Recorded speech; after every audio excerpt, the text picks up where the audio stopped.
بسم الله الرحمن الرحيم عن أنس رضي الله تعالى عنه قال ضحى النبي صلى الله عليه وسلم بكبشين أملحين أقرنين ذبحهما بيده وسمى وكبر الحديث رواہ البخاری۔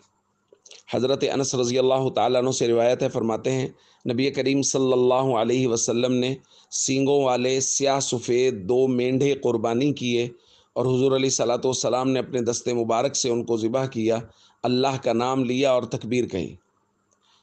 دوستو، نبی کریم صلی اللہ علیہ وسلم اپنے قربانی کے جانور کو اپنے ہاتھ سے ذبح کیا کرتے تھے، اور روایات میں آتا ہے حضور علیہ صلاۃ والسلام جب جانور کو لٹا لیتے تھے تو پھر یہ دعا پڑھتے تھے، انی وجہت وجہی للذی فطر السماوات والارض حنیفا وما انا من المشرکین ان صلاتی ونسکی ومحیای ومماتی للہ رب العالمین لا شریک لہ وبذلک امرت وانا اول المسلمین۔ پھر حضور علیہ صلاۃ والسلام یہ دعا پڑھتے، اللہم منک ولک،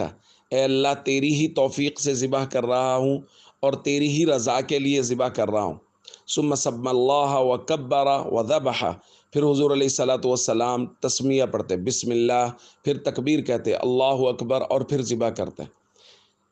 تو دوستو، یہ دعائیں ہیں، ان دعاؤں کو پڑھنے کے بعد جانور کو ذبح کرنا چاہیے،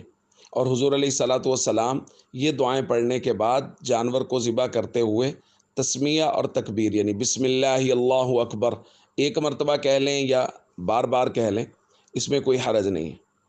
تو جانور کو اپنے ہاتھ سے ذبح کریں، اپنے قربانی کے جانور کو، لیکن اس شرط کے ساتھ کہ آپ کو ذبح کرنا آتا ہے۔ خدا نخواستہ ایسا نہ ہو کہ آپ ذبح کرنا شروع کریں اور آپ کو پوری طرح سے ذبح نہ کرنا آتا ہو، جانور درمیان میں ہی اٹھ جائے، پھر آپ کے لیے اور سب کے لیے مسائل ہوں۔ تو پہلے ذبح کرنا سیکھیں اور اپنے قربانی کے جانور کو اپنے ہاتھ سے ذبح کرنے کی کوشش کریں جب آپ پوری طرح سے سیکھ جائیں، تاکہ اس سنت پر بھی عمل ہو جائے۔